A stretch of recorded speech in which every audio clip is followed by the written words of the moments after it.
Vous est-il déjà arrivé de vous sentir profondément blessé? Un mot maladroit, un commentaire cinglant sur Internet, ou même une accusation injuste de la part d'un collègue. Votre cœur s'accélère et 1000 répliques fusent dans votre esprit. Un sentiment familier, n'est-ce pas? Nous sommes tous passés par là. La plupart des conseils se résument souvent à deux options, soit rendre coup pour coup, soit ignorer purement et simplement. Mais et si il y avait une troisième voie, le chemin emprunté par les anciens philosophes stoïciens, un chemin qui, non seulement vous aidera à surmonter les offenses, mais vous rendra littéralement inébranlable. Et cette réponse, je vous assure, vous étonnera réellement. Pour cela, remontons 2000 ans en arrière, jusqu'à la Grèce et la Rome antique. C'est précisément là que le stoïcisme a pris racine. Loin d'être la philosophie de sages barbus en toge, coupés du monde et de ses réalités, c'était avant tout un système pratique, conçu pour naviguer dans un monde chaotique. Des empereurs tels Marc Aurèle aux anciens esclaves comme Épictète, tous l'appliquaient quotidiennement. Leur but, préserver leur calme et leur dignité face aux guerres, aux trahisons et bien sûr aux inévitables affronts de la vie quotidienne. Leur principal secret résidait dans la compréhension d'une vérité simple, certes, mais incroyablement puissante sur la nature de la blessure émotionnelle. Alors, brisons tout de suite le mythe le plus répandu. Quand on entend le mot stoïcien, on imagine souvent une personne inébranlable, froide comme la pierre, que rien n'atteint. Mais c'est une idée reçue profondément erronée, et c'est justement la première étape, et la plus cruciale, pour saisir l'étendue de leur force.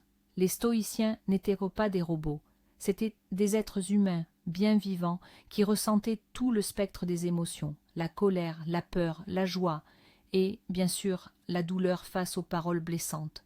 La première réaction instantanée, cette piqûre au cœur, cette bouffée d'irritation, tout cela est parfaitement naturel. Les stoïciens appelaient cela le premier mouvement de l'âme.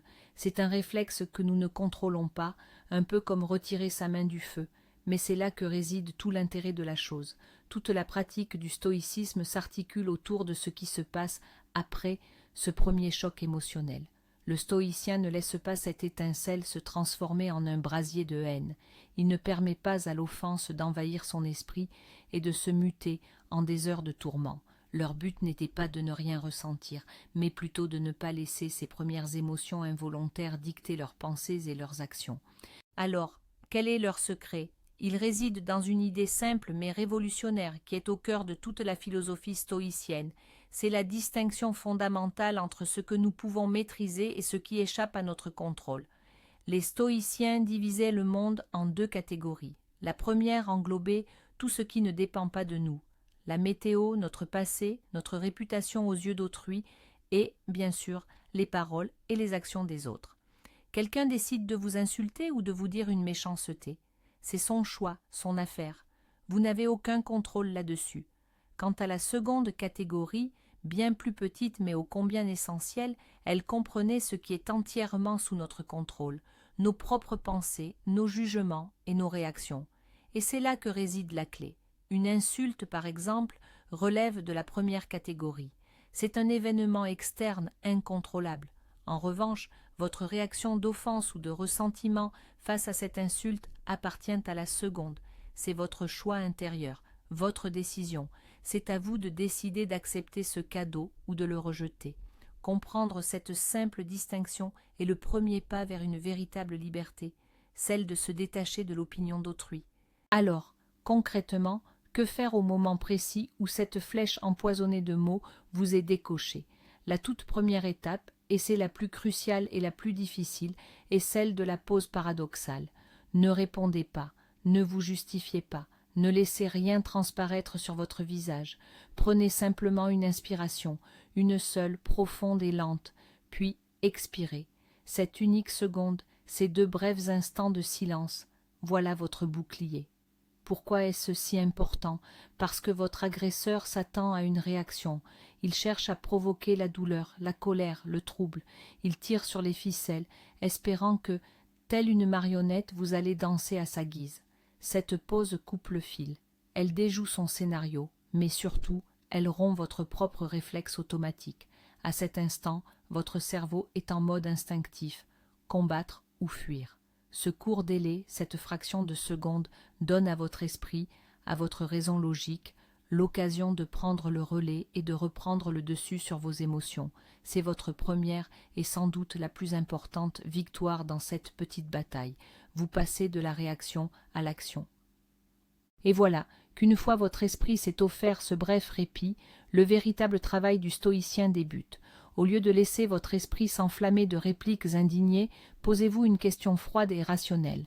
Ce qui m'a été dit, est-ce la vérité ou un mensonge? Il n'y a que deux options, et, le plus surprenant, aucune d'elles n'est un motif d'offense. Examinons ces deux cas de figure. Imaginons que l'insulte contienne une part de vérité. On vous a traité de distrait, et vous avez effectivement oublié un rendez-vous crucial, ou de paresseux, et vous avez effectivement remis un projet à plus tard. Alors, où est le problème? Pourquoi s'offusquer de la vérité? Le stoïcien n'y voit pas une insulte, mais une rétroaction brute, mais précieuse et gratuite. On vous a signalé une de vos faiblesses. C'est comme si un ami vous faisait remarquer une tache sur votre chemise. Vous ne vous mettriez pas en colère contre lui, n'est-ce pas? Vous le remercieriez et iriez la nettoyer. Il en va de même ici. Dites-vous, ne serait-ce que mentalement, merci, et utilisez cette information pour vous améliorer. C'est un cadeau, pas une attaque. Bon, et si l'insulte qu'on vous lance est une pure fabrication, si on vous traite de stupide alors que vous avez pleinement confiance en votre intelligence, ou qu'on vous accuse de quelque chose que vous n'avez absolument jamais fait, on pourrait penser à première vue que voilà une raison tout à fait légitime de ressentir de la colère et de la vexation. Mais pour un stoïcien, il n'en est rien. Et là, la logique est encore plus limpide, plus élégante. Si quelqu'un affirme que 2 plus 2 font 5, ou que le ciel est violet à pois, allez-vous vraiment vous en offenser? Probablement vous hausserez les épaules et vous direz que cette personne est soit folle, soit simplement dans l'erreur la plus totale. Vous ne prendrez pas ces propos personnellement car ils n'ont aucun lien avec la réalité. Alors pourquoi devrait-il en être autrement face à une insulte? Si ce qui est dit est faux, c'est le problème de celui qui le profère, pas le vôtre. C'est sa perception faussée du monde, son ignorance, son propre égarement. S'offenser d'un mensonge, c'est aussi absurde que de se fâcher contre la pluie parce qu'elle mouille. Cela n'a aucun sens. Un mensonge ne peut vous atteindre tant que vous ne lui donnez pas de pouvoir et que vous n'y croyez pas vous-même. La prochaine étape consiste à déporter notre attention de l'offense elle-même pour la porter sur sa source. Dans ses célèbres pensées, l'empereur Marc Aurèle se donnait un conseil aussi simple que génial. Chaque matin, il se rappelait « Aujourd'hui, je vais rencontrer des gens importuns, ingrats, arrogants, perfides, envieux et misanthropes. » Il ne s'attendait pas à ce que tout le monde soit gentil et aimable. Non, il s'attendait à se confronter aux vices humains. Et quel était le résultat? Cela éliminait totalement l'effet de surprise. Lorsque l'on est préparé à l'avance à ce que quelqu'un se comporte mal, son attitude cesse de nous choquer et de nous déstabiliser. C'est comme sortir sous la pluie avec un parapluie. On ne s'étonne pas des gouttes, on est simplement prêt à les affronter. Quand on comprend que la grossièreté et la stupidité font partie de la nature humaine, on cesse de percevoir chacune de leurs manifestations comme une attaque personnelle. C'est simplement le monde qui se comporte comme il le fait habituellement. Allons maintenant encore plus loin. Ne nous contentons pas d'observer la personne, essayons de sonder son intériorité. Posez-vous la question, pourquoi a-t-elle dit cela? Quelles sont ses véritables motivations? La réponse est presque toujours empreinte de tristesse. Les personnes heureuses, sûres d'elles et épanouies, ressentent très rarement le besoin d'humilier autrui. Les insultes sont l'arme des faibles. C'est un cri de détresse venant d'une personne qui souffre. Peut-être a-t-elle eu une journée terrible, peut-être vous envie-t-elle, peut-être projette-t-elle sur vous sa propre insécurité et sa haine de soi. Lorsque vous commencez à comprendre cela, votre colère cède naturellement la place à la compassion, ou du moins à la pitié.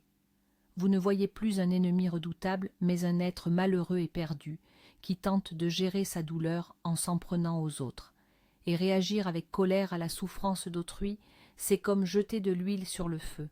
Le stoïcien, lui, n'y voit pas un motif d'animosité, mais une occasion de manifester la plus haute humanité, l'indulgence et la compréhension. Passons maintenant à une technique qui pourrait vous surprendre, mais dont l'efficacité est redoutable. Il s'agit de l'humour et de l'autodérision. Les stoïciens de l'Antiquité étaient passés maîtres en la matière. Une anecdote célèbre illustre le cas de Caton le Jeune, l'un des stoïciens romains les plus intègres. Un jour, alors qu'il se trouvait au bain public, un homme le frappe accidentellement, mais violemment.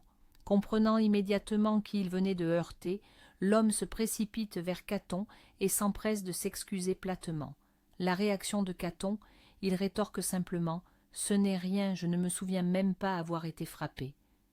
Il refusa tout bonnement de reconnaître l'offense. Une autre fois, lors d'un procès, un adversaire lui jette des immondices. Caton s'essuie calmement et lance « Je te poursuis en justice, non pas pour ce que tu m'as lancé, mais pour l'avoir fait au mauvais moment. » L'humour désarme instantanément votre agresseur.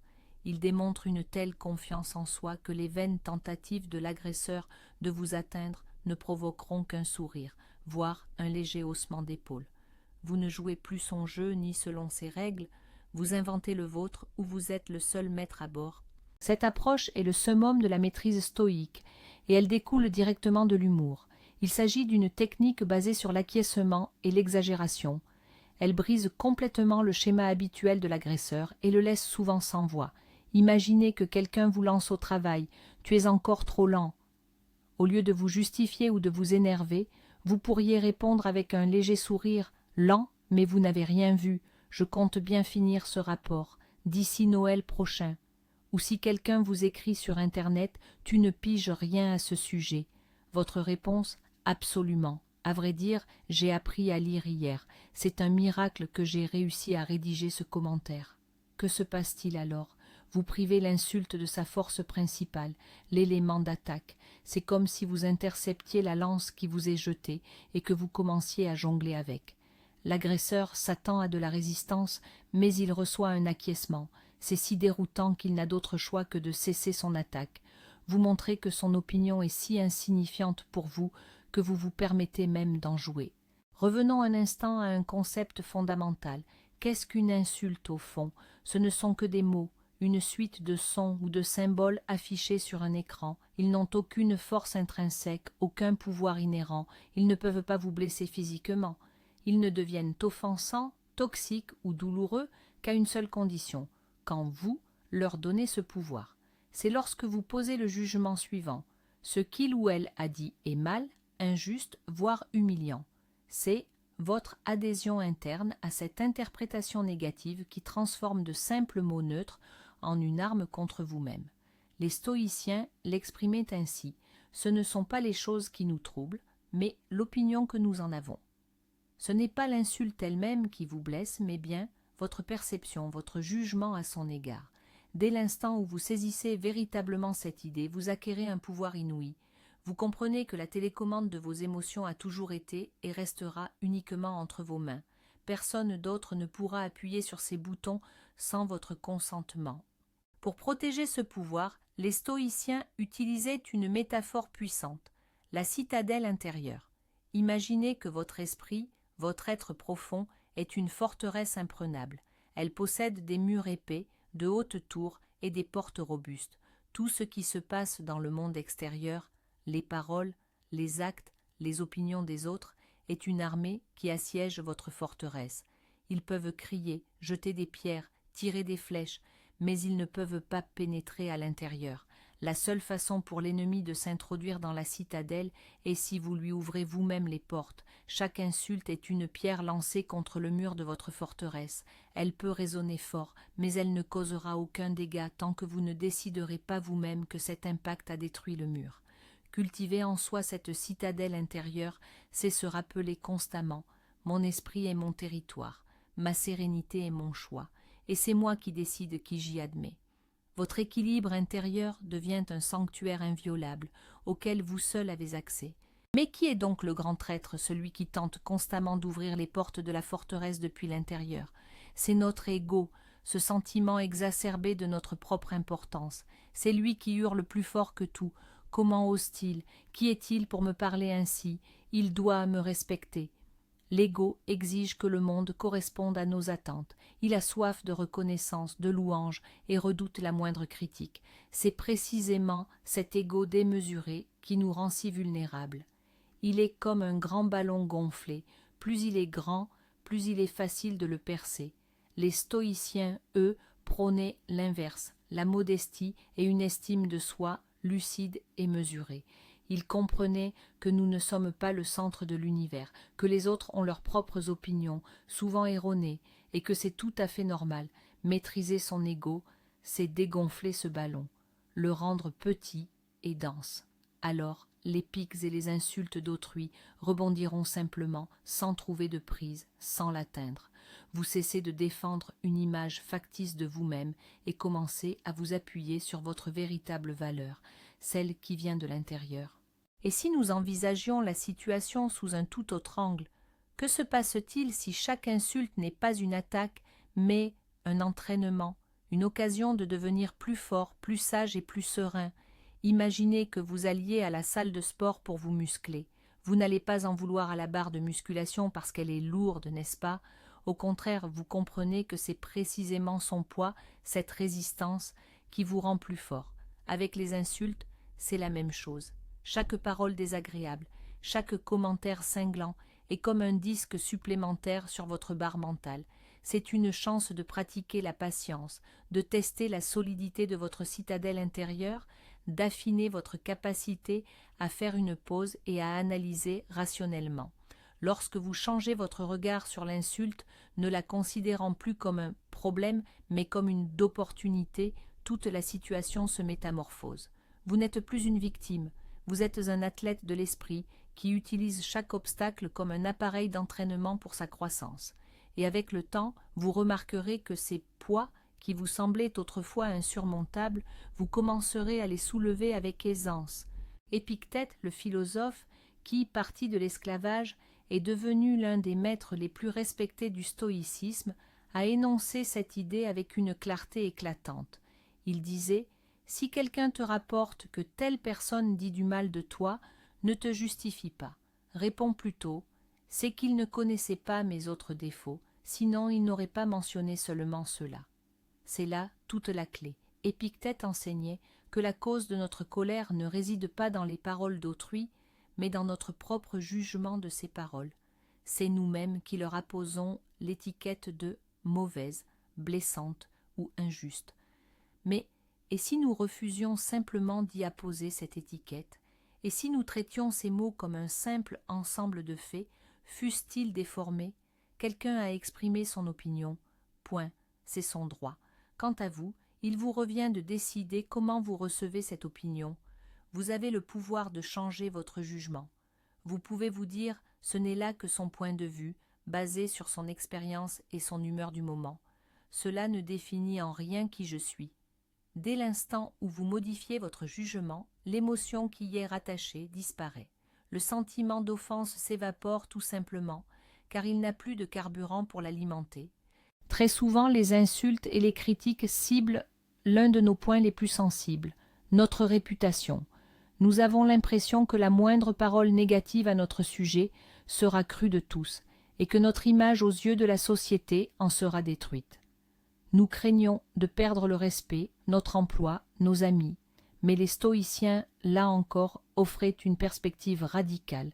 Ils enseignaient que la réputation est une chose extérieure, elle ne vous appartient pas, mais aux opinions des autres. Or, comme nous le savons, les opinions des autres sont hors de notre contrôle. Tenter de contrôler sa réputation, c'est comme vouloir diriger le vent. C'est une source d'angoisse infinie et de déception. Qu'est-ce qui importe alors? Qu'est-ce qui relève de notre contrôle? Notre caractère, nos actions, notre intégrité. Concentrez-vous sur le fait d'être une bonne personne plutôt que de le paraître. Si vous vivez en accord avec vos principes, aucune calomnie ne pourra ternir votre véritable essence. Votre valeur est en vous, et non dans les jugements changeants de la foule. Appliquons ces principes ancestraux à notre XXIe siècle. Imaginez la situation, vous postez un commentaire ou un article en ligne et aussitôt un troll débarque avec un flot d'insultes. L'auteur est un idiot. Quelle ineptie! Supprime ça, tu te ridiculises. Ça vous parle? La réaction habituelle serait d'entrer dans la joute verbale, de se justifier, de s'énerver et de se gâcher la soirée. Mais comment réagirait un stoïcien? Il regarderait l'écran et se dirait « ce n'est qu'un assemblage de pixels ». Ces propos ont été écrits par une personne anonyme dont j'ignore tout de l'existence. Il est fort probable qu'elle soit très malheureuse pour passer son temps à déverser sa bile sur des inconnus. Ces mots n'ont aucun rapport réel avec vous, avec votre personne. Ce n'est que du bruit numérique. Tenter de raisonner un troll, c'est comme crier après un chien qui aboie. C'est vain et épuisant. L'approche stoïcienne, c'est de voir la situation telle qu'elle est, une simple projection virtuelle de la souffrance d'autrui qui ne mérite pas une seule seconde de votre précieuse paix intérieure. Une autre situation typique de notre vie moderne, une réunion au travail. Imaginez votre chef, peut-être pas dans son meilleur jour, qui commence à vous critiquer publiquement et sans ménagement. Il vous dit que votre rapport est mal fait, que vous n'êtes pas à la hauteur. Vos joues s'échauffent, vous avez envie de disparaître sous terre ou d'exploser en ripostant. Stop, activez le mode stoïcien. Prenez cette pause salvatrice. Puis entamez une véritable opération chirurgicale, séparez les faits des émotions. D'abord, les émotions. Votre chef est irrité, il hausse le ton, il utilise des formulations dures. C'est sa propre gestion de la colère, son style de communication. Cela le concerne lui et non vous. Ensuite, les faits. Y a-t-il, dans ces propos, une quelconque information objective? Le rapport contient-il réellement des erreurs? Avez-vous vraiment manqué la date limite? Si oui, parfait. Vous venez d'obtenir des informations précieuses pour améliorer votre travail. Remerciez-le, au moins mentalement, et corrigez le tir. Si, en revanche, la critique était purement émotionnelle et ne contenait aucun fait, rejetez-la comme de la balle. Vous avez gardé le grain utile et laissé le reste à celui qui l'a apporté. Mais que faire si les mots blessants ne viennent pas d'un troll anonyme ou d'un chef tyrannique, mais de nos proches, notre partenaire, nos parents, notre meilleur ami?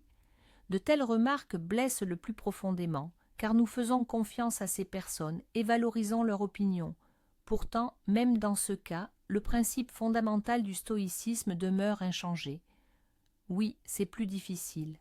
Oui, les émotions sont plus intenses, mais la logique reste la même. Leurs mots sont le reflet de leur monde, de leurs sentiments, de leurs attentes, et non une évaluation objective de votre personne. Peut-être votre partenaire a-t-il eu une mauvaise journée et s'est-il laissé emporter? Peut-être vos parents s'inquiètent-ils pour vous et l'expriment-ils sous forme de critiques maladroites? Peut-être votre amie envie-t-il, elle, votre succès? Essayez de comprendre la raison sous-jacente à ces paroles. Cela ne signifie pas pour autant que vous deviez tolérer un manque de respect. Vous pouvez et devez poser calmement vos limites, mais au fond de vous, vous devez comprendre. Leurs mots sont un signal de leur propre état et non un jugement définitif sur votre valeur. Ne permettez pas, même aux personnes les plus proches, de devenir les seuls juges de votre estime de soi. Ainsi, après avoir traversé toutes ces étapes, la pause, l'analyse, l'humour, la compréhension des motivations, nous nous approchons du but ultime du stoïcien. Et ce but, ce n'est pas de devenir un cynique insensible ou un individu blasé que rien n'atteint. Non, le but est bien plus élevé et noble. Il s'appelle le mataraxie. Ce mot grec peut se traduire par imperturbabilité, sérénité ou paix de l'âme. Mais ce n'est pas une paix qui naît de l'indifférence. C'est une paix qui découle de la raison. C'est un état d'esprit lucide qui voit les choses telles qu'elles sont, sans distorsion émotionnelle. C'est une stabilité intérieure profonde que les tempêtes extérieures ne peuvent ébranler.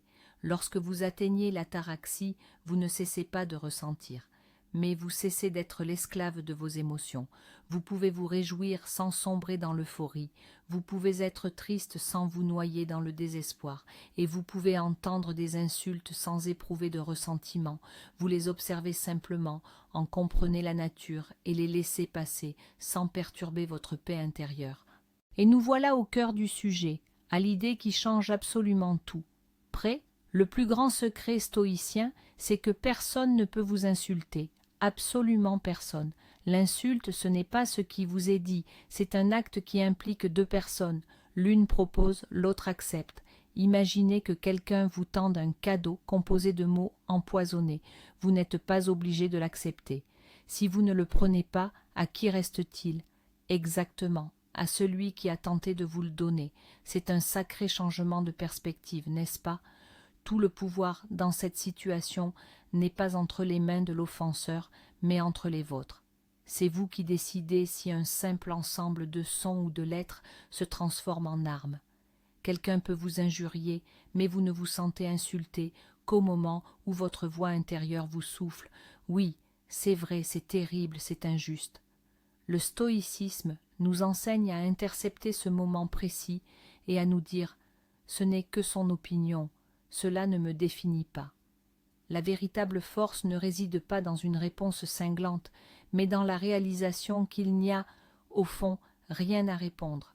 C'est ça, l'invulnérabilité. En résumé, l'insulte, ce n'est pas ce qu'on vous dit, mais la façon dont vous choisissez d'y réagir. Vous avez toujours le choix, accepter ce cadeau empoisonné ou le refuser poliment, préservant ainsi votre paix intérieure. Ce n'est pas de l'ignorance, c'est un choix conscient de ne pas vous laisser entraîner dans le drame d'autrui. Merci d'avoir regardé cette vidéo jusqu'au bout. Si cette idée vous a été utile, n'hésitez pas à laisser un like et à vous abonner à la chaîne pour plus de conseils pratiques pour une vie moderne épanouie. Et maintenant, une question pour vous. Quelle est l'insulte qui vous a le plus touché dans votre vie et comment y répondriez-vous aujourd'hui, fort de cette compréhension stoïcienne? Partagez votre histoire dans les commentaires et discutons-en ensemble.